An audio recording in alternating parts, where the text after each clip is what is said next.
আল্লাহ তাআলা ভীষণ খুশি হয় বান্দা যখন তওবা করে। এজন্য যুবক ফিরে আসো, নওজোয়ান ফিরে আসো, নিজের ক্ষতি করো। আমি প্রত্যেক দিন বলি ভাইয়া, তুমি মরে গেলে হ্যাঁ পৃথিবীর কিচ্ছু আসবে। এই বন্ধুরা ধোকা ধোকা, একটা ফোলা ফাইন তুমি মরলে খানা বন্ধ করতে হবে। কসম খোদা তুমি লিখে নাও, তোমার একটা ফ্রেন্ড এক লগে যদি বইয়ে বইয়ে বিড়ি খায়, তোমার লগে গাঞ্জা খায়, ফুটটা খায়, বাবা খায়, মদখোর গাঁজাখোর, একসাথে বইয়া উলঙ্গ ছবি দেখো, ওই জানোয়ারে জিজ্ঞেস করো বলে আমি মরলে আমার ঠ্যাংটা ভাঙলে তুই একবেলা খানা বন্ধ রাখবি। কথা বুঝেন নাই? ধোকা ধোকা, এগুলো ধোকা। আর কেউ থামবে না। আরে আপন বাপ মরলে যেই সন্তানরা দিনের বেলা দাফন কাফন করছে, তারা কি সেই সন্তানরা, আপন সন্তানরা রাতের বেলা ভাত খায় না? কথা বলেন না কেন? পাশের ঘর থেকে খানা রান্দাই আরো বেশি খা, আরো একটু বুঝতো লাও, যেই কান্দাটা তুমি কাঁদছো আজগা কি ভাইয়া, তাইলে তাহলে আপন বাপ, তারপরেও তো সন্তান খানা তোমার লেগে কাঁদবে কি? এই জন্য পৃথিবী আমাদের কারো জন্য থামবে না ভাইয়া, থামবে না। সামনের গাড়ি অ্যাক্সিডেন্ট করে, পেছনের গাড়ি অপেক্ষা করে না, পাশ কাইটা কাইটা চলে যায়। জ্যাম বাজ্যা গেলে আরো শিক্ষার শুরু করে, আরে লোক মরে গেছে, আরে মরলে মরুক বেটা, রাস্তা ক্লিয়ার করতে কম।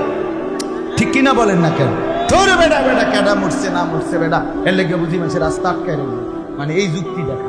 তাহলে কেডা মরছে না মরছে মানে তোর মতো এক মানুষ মরছে। ঠিক কিনা বলেন না? তোর মতো এক সুস্থ সবল মানুষ মরছে বেটা, যে একটু আগে হাত নাড়তো পা নাড়তো, সেই মানুষটা এখন রক্তে ঘুষতেছে বেটা। ভাবতাও নাই কিসের সময়, কার হাতে সময়? সবাই মেশিনের মতো যন্ত্রের মতো দৌড়াইতেছে। রাস্তায় দেখেন না সিএনজি অটো কি করে সবাই, কারো হাতে সময় নেই। ঠিক কিনা বলেন? কে কাকে ঠেলিয়া যাবে, কারো হাতে সময়, কে কার জন্য থামবে। এই জন্য তুমি নষ্ট হয়ে গেলে বন্ধু, কেউ তোমারে ফিরাবার নেই।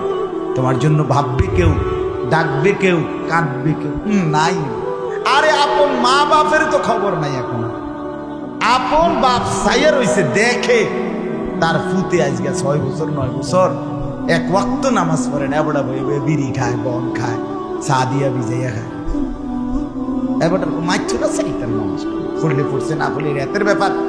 বাবুরে টেহা দাও দিছে, টাকা দিলে খালাস।